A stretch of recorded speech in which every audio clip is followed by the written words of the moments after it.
Hi welcome back to my channel. ఈరోజు కథ జత కలిసే 26వ భాగాన్ని వినేద్దాం. నాకంత అదృష్టం లేదేమో బావా, ఏదో ఆలోచిస్తూ అనేసాను పైకే. లేదు, నీకుంది. అలా లేని వాడి దగ్గర నిన్ను ఎప్పటికీ ఉంచను. ఆ విషయంలో నువ్వు కంగారు పడుకు అన్నాడు బావ. అవును అన్నట్టు తలూపి రిషి వైపు చూశాను. దీర్ఘాలోచనలో ఉన్నాడు ఆకాశం వైపే చూస్తూ. నీ సుభాషితంకి అంత లవ్ ఎలా ఇవ్వాలని ఆలోచిస్తున్నావా అని మెసేజ్ చేశాను తనకి. అది చూసి చిన్నగా నవ్వుకొని హా అన్నాడు రిషి. డోంట్ వరీ, నేను కొన్ని టిప్స్ చెప్తాలే అభయం ఇచ్చాను తనకి. ఇదిగో, ఇప్పటికైనా ఆ ఫోన్లో నొక్కడాలాపి నిద్రపోండి. ఇంకెప్పుడు లేస్తారు? ఇప్పటికి పడుకోకపోతే కసిరింది మా హెడ్ మాస్టర్. బుద్ధిగా ఫోన్ తలకెడ కింద పెట్టి అమ్మ చుట్టూ చేయి బిగించి నిద్రలోకి జారుకున్నాను నేను. పొద్దున్నే నేను లేచేసరికి ఇంకా నిద్రావస్థలో ఉన్నారు బావ, రిషి, అక్క. వాళ్ళని అలానే చూసి నా బొంత దుప్పటి మడత పెట్టేసి కిందికి పరిగెత్తాను. ఆల్మోస్ట్ పని కంప్లీట్ చేసి వంట చేసేస్తుంది చకచకా వెజిటేబుల్స్ తరిగేస్తూ. నేను నూనెలో వేచేనా పూరీని. నీకెందుకే ఆ పనులు, వెళ్ళి స్నానం చేసిరా, పూరీలో 5 నిమిషాల్లో చేసేస్తాను అంది. ఇంకేం మాట్లాడతాం, మొక్కలకి నీళ్లు పోసేసావా అన్నాను. లేదు, నువ్వు పోస్తావంటే పోయి అంది అమ్మమ్మ. అమ్మయ్య, మనకొక పని దొరికిందని హుషారుగా నీళ్లు పైపు పట్టుకొని గార్డెన్లోకి దూరాను. గుడ్ మార్నింగ్ నా వెనుక నుండి చెప్పాడు రిషి. అమ్మా, తుల్లిపడి చచ్చాను దేవుడా, ఎంత బేస్ వాయిస్తో చెప్పావు తెలుసా అన్నాను రిషి వైపు చూస్తూ. అవునా, నార్మల్గానే చెప్పానే అన్నాడు రిషి. నీ తలకాయ్. థ్యాంక్స్, ఇది పట్టుకో అని తన చేతికి పైపిచ్చి మొక్కలకి ఉన్న పువ్వులన్నీ కోస్తూ, అమ్మా నేను ఈరోజు సాయిబాబా గుడికి వెళ్తాను పువ్వులు ఇవ్వడానికి అన్నాను. హా వెళ్ళు, రిషి కూడా లేచాడుగా, టీ తాగేసి ఇద్దరు వెళ్ళి రండి అంది అమ్మమ్మ. వస్తావా తన వైపు చూస్తూ అడిగాను. హా తలూపాడు బుద్ధిగా. సరే, స్నానం చేసి 5 మినిట్స్లో వచ్చాయి, నేను కూడా త్వరగా వచ్చేస్తా. త్వరగా వెళితే బూందీ ప్రసాదం ఇస్తారు అన్నాను. హహా సరే అని లోపలికి వెళ్ళిపోయాడు రిషి. స్నానం చేసి పువ్వులన్నీ కవర్లో పెట్టుకుని బయటకు వెళ్ళబోతుంటే, పండు టేబుల్ మీద అరటి పళ్ళు కూడా ఉన్నాయి, దారిలో ఆవులు కనిపిస్తే పెట్టేయి అంది అమ్మమ్మ. హా సరే అని అవి కూడా కవర్లో వేసుకుని చూస్తున్నాను రిషి కోసం. పెద్ద పెళ్లి కొడుకులాగా సింగారించుకుని వస్తున్నావు కానీ తల సరిగ్గా దువ్వుకోలేదు అన్నాను తన హెయిర్ని చూస్తూ. తలకి స్నానం చేశాను, గుడికి కదా అని అన్నాడు రిషి. వెళ్దామా? సరే పద అని అన్నాను. అలా నడుచుకుంటూ బయలుదేరాం ఇద్దరం. ఇంకేంటి రిషి, మీ సుభాషితం ఏమంటుంది? నువ్వు కూడా ఏంటి రవిగాళ్ళ? ఏ రవినే పిలవాలా, మేం పిలవకూడదా? తనకి నచ్చదు సుబ్బు. నచ్చదా? ఎంత బాగుందా పేరు ముద్దుగా. నీకు నచ్చిందా? హా అయితే పిలుచుకో. ఇలా అన్నావు, మంచిదబ్బాయి, కాలు కడుక్కో, లోపలికి వెళ్దాం అన్నాను. పంతులు గారు, అమ్మమ్మ పువ్వులు పంపించింది అని అతనికి ఇచ్చేసి బాబా హారతిని చూస్తున్నాను. ఇదిగో దేవుడు పువ్వులు పెట్టుకో అని నాకిచ్చి మా ఇద్దరికి శతకోపం పెట్టి దీవించి బూందీ ప్రసాదం ఇచ్చారు పంతులు గారు. జడలో ఆ పువ్వులు దోపుకొని గోశాల దగ్గరికి వెళ్ళి ఆవులకి పెట్టమని రిషికిచ్చి కొన్ని నేను పెడుతున్నాను. సుబ్బు. హా రిషి అని వెనక్కి తిరిగి చూశాను. చేత్తో గులాబీ పువ్వు పట్టుకొని నించున్నాడు. ఏంటి అని కళ్ళెగరేశాను. నీ జడలోదే కింద పడిపోయింది అని నా చేతికిచ్చాడు రిషి. అంతలోని గుడిలో గంటలు మోగేసరికి ఒక్కసారిగా అటు చూసి జడలో పువ్వులు పెట్టుకుని అరుగు మీద కూర్చొని తింటున్నా ప్రసాదం. మీ ఊరు చాలా బాగుంది సుబ్బు. కదా, నా ఫేవరెట్. మీ వైజాగ్ కూడా నచ్చిందిలే అన్నాను నవ్వుతూ.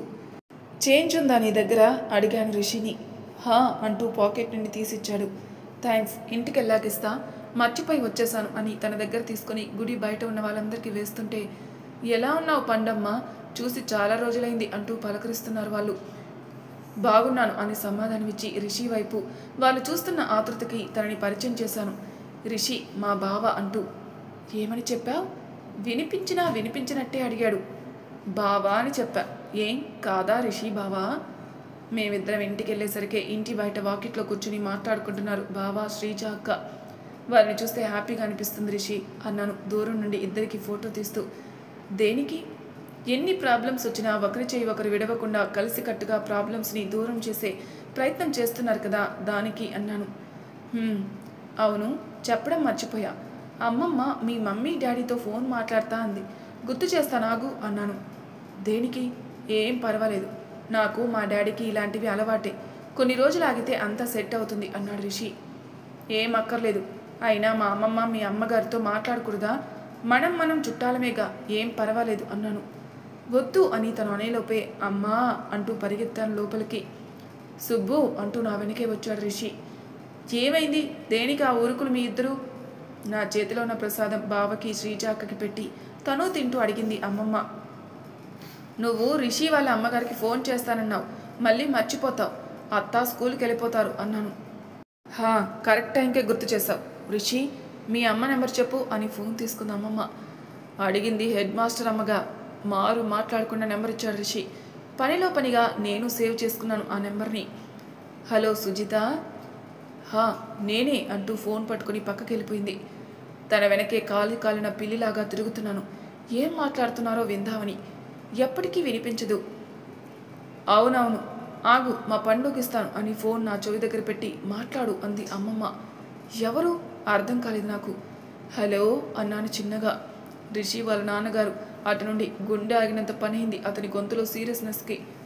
ఇప్పుడే నీ గురించి చెప్పారు. ఎంసెట్ ర్యాంక్ చాలా బాగా వచ్చింది. మంచి జాబ్ తెచ్చుకోవాలి. ఆంధ్ర యూనివర్సిటీలో నాకు తెలిసిన ప్రొఫెసర్లు చాలామంది ఉన్నారు. ఏదైనా హెల్ప్ కావాలంటే మొహమాట పడకుండా అడగమ్మా. నీ నెంబర్ నేను రిషి దగ్గర తీసుకుంటాను, జాగ్రత్త అన్నారు uncle. Thank you so much uncle. Uncle కాదు, మావయ్య అన్నారు రిషి వాళ్ళ మమ్మీ. హాయ్ అత్తయ్య. నాకే తెలియని ఎక్సైట్మెంట్తో పలకరించాను ఆవిడ్ని. నమస్తే సుబ్బులు. మీ ఊరంతా రిషికి బాగానే చూపిస్తున్నావు, మరి నాకు చూపించవా అన్నారు. నువ్వే వీలు చూసుకొని రామ్మా, ఆయన తీసుకొని ఊరు చూద్దు అంది అమ్మమ్మ. ఈయనకి వీలు అవ్వదత్తయ్య, చూస్తున్నారు కదా, అసలు హాలిడేసే ఉండవు ఈయనకి. ఉన్న ఆ కొద్ది రోజులు ఈయన కింద స్కాలర్స్ ఉంటారు కదా, వాళ్ళ పిహెచ్డి వర్క్తోనే అయిపోతుంది ఈయనకి. మంజు ఎన్ని రోజుల నుండి పిలుస్తుందో వైజాగ్ రమ్మని. ఇక ఈయనతో కలిసి ప్రోగ్రాంలు పెట్టుకోవడం దండగా. నేనే వచ్చేస్తాను అని నవ్వారు అత్త. మమ్మీ సుజ్జి, నీకు నేను ఊరు వచ్చానని ఎలా తెలిసింది? వెనక నుండి ఆశ్చర్యంగా అడిగాడు రిషి. నువ్వు చెప్పకపోతే నాకు తెలియదని నీ ఫీలింగా? మీ స్నాప్చాట్లో నాకు స్నాప్స్ పెట్టకపోయినా నేను నీ లొకేషన్ చూస్తాను అన్నారు ఆంటీ. ఆ మాట వినగానే చిన్నగా నవ్వాను నేను. సరే సుజిత, నీకు స్కూల్కి టైం అవుతున్నట్టుంది కదా, ఈసారి సండే ఫోన్ చేస్తాలే, వీళ్ళకి ఊరు చూపిస్తాను, మళ్ళీ రేపు బయలుదేరుతున్నారు వీళ్ళు అంది అమ్మమ్మ. సరే అత్తయ్య. సుబ్బు, రిషి జాగ్రత్త, నేను మళ్ళీ మాట్లాడతాను అని ఫోన్ కట్ చేశారు ఆంటీ. ఏమన్నారు నాన్నమ్మ మా నాన్న? ఆతృతగా అడిగాడు రిషి. ఏమనలేదు. ఆవిడ ఏం చెప్పినా నా కొడుకేంటో నాకు తెలుసు కదా పిన్నిగారు అని అన్నారు. వయసుకొచ్చిన పిల్లలు కదా, అలా చిన్న గంభీరత మీ ముందు ప్రదర్శిస్తారు కానీ పిల్లలంటే ప్రాణం మీ నాన్నకి అంది అమ్మమ్మ. అవును అన్నట్టు నవ్వి ప్రసాదం ఇచ్చాడు వాళ్ళందరికీ. రండి టిఫిన్లు చేద్దురు, పూరి మీరు తింటున్నప్పుడు వేద్దామని నూనె పెట్టుంచాను అని కిచెన్లోకి వెళ్ళింది. అందరూ టిఫిన్లు చేసి కూర్చుంటే మా ముందు కూర్చుని ఇప్పుడు వెళ్దామా తోటకి అంది అమ్మమ్మ. అందరం ఒకేసారి చెప్పేశాం. అయితే పనసకాయ చెట్టెక్కి ఒకటి తీ పండు, నేను పనసకాయ బిర్యానీ చేస్తాను మధ్యాహ్నానికి, మీరు తోటలు అవి చూసి వద్దురు. ఏం అక్కర్లేదు, ఆ మిలిటరీ హోటల్ అంకుల్ దగ్గర బిర్యానీ తీసుకుందాంలే, ఈరోజు మాతో టైం స్పెండ్ చేయి అమ్మమ్మ. అమ్మమ్మ చేతిని పట్టుకుని లాగుతూ గారంగా అడిగాను. అవును నాని ప్లీజ్ అన్నాడు బావ. సరే పదండి, ఇంకా స్టార్ట్ అవుదామైతే. పండు వెళ్ళి కార్తీ అంది. ఇంతకీ స్టార్ట్ అవుతుందో లేదో చూడాలి అంది అమ్మమ్మ. ఓకే హుషారుగా చెప్పి కార్ కీస్ తీసుకొని పరిగెత్తాను బయటికి. ఎంత స్టార్ట్ చేసినా స్టార్ట్ అవ్వకపోతూ ఉంటే ఏం చేయాలో అర్థం కాక బయటకు వచ్చి బ్యానెట్ ఓపెన్ చేసి చూస్తున్నా. ఏం చేస్తున్నావు? నా పక్కనే నించుని అడిగాడు రిషి. అదే ఏం చేయాలా అని ఆలోచిస్తున్నాను. కొంచెం లోపలికి వెళ్ళి వాటర్ తీసుకొనిరా. నేనెంత టెన్షన్లో ఉంటే నీళ్ళు కావాలా నీకు? వెళ్ళి తెచ్చుకో అని నాకు చేతికి దొరికిన స్క్రూస్ టైట్ చేస్తున్నాను నేను.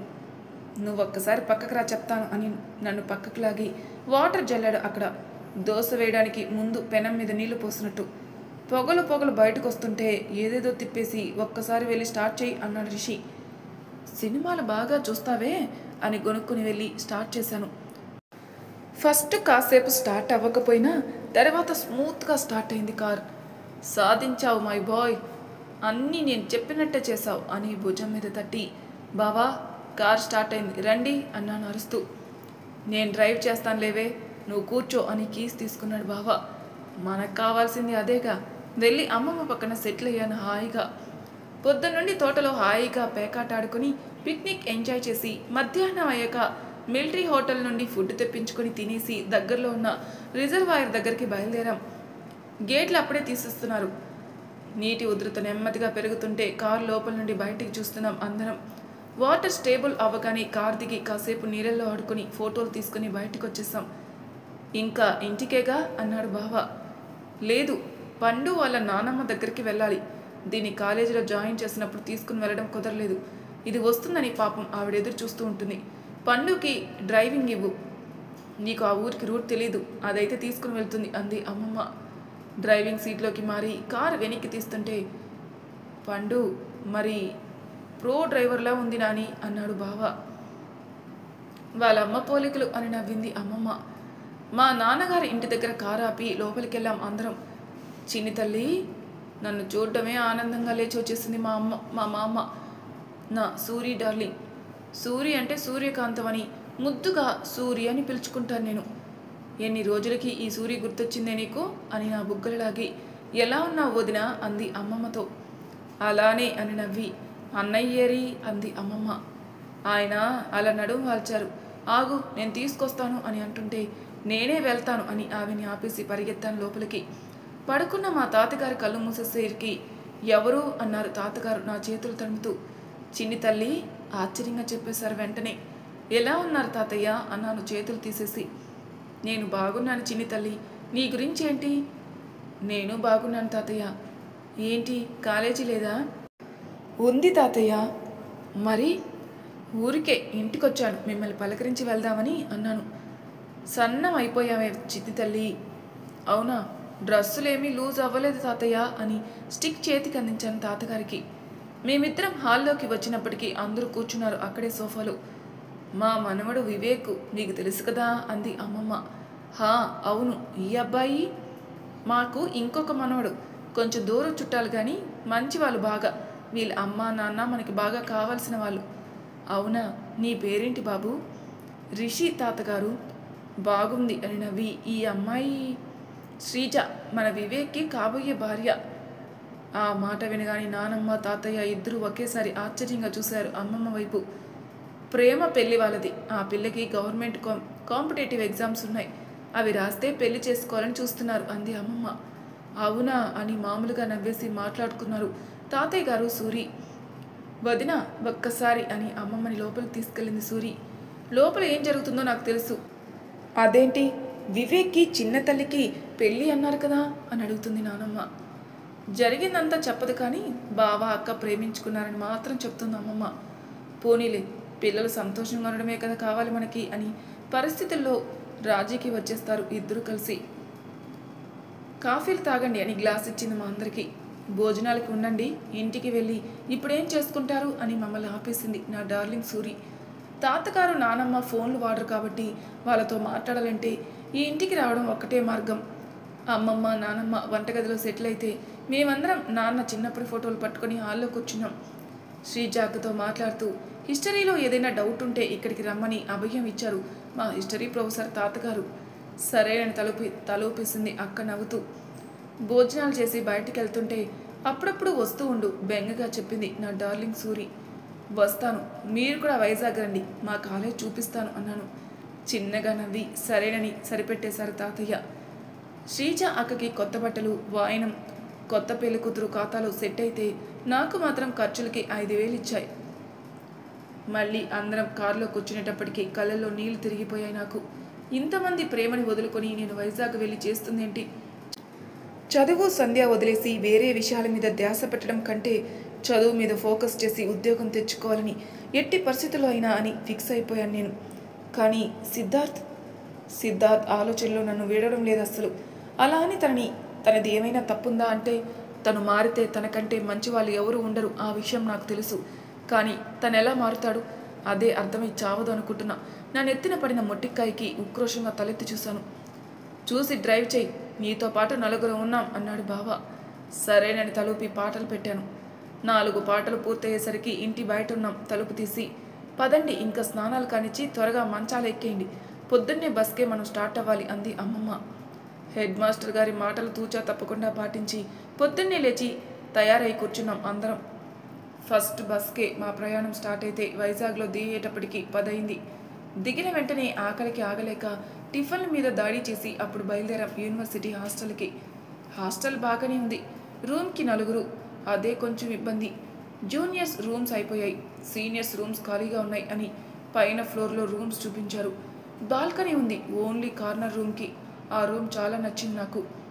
కాలేజీ హాస్టల్లో ఫుడ్ బాగోదని తెలిసినా చదువు మానేయడం కంటే తిండి మానేయడం మంచిదని కన్క్లూజన్కి వచ్చి తీసుకున్న డెసిషన్ ఇది. అన్నీ కనుక్కొని గార్డియన్ కింద అన్ని డీటెయిల్స్ రాసేసి లోకల్ గార్డియన్ కింద బావని చేర్చేసి నా లగేజ్ హాస్టల్లో పెట్టించింది మా హెడ్ మాస్టర్ అమ్మ.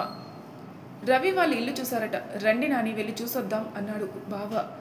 సరేనని వెళ్తూ ఒక గిన్నె పాలు ప్యాకెట్టు, సేమియా ప్యాకెట్టు, పంచదార కూడా కొనుక్కొని పాలు పొంగించే కార్యక్రమానికి శ్రీకారం చుట్టి వాళ్ళు పెట్టిన జీపీఎస్ లొకేషన్కి చేరుకున్నాం.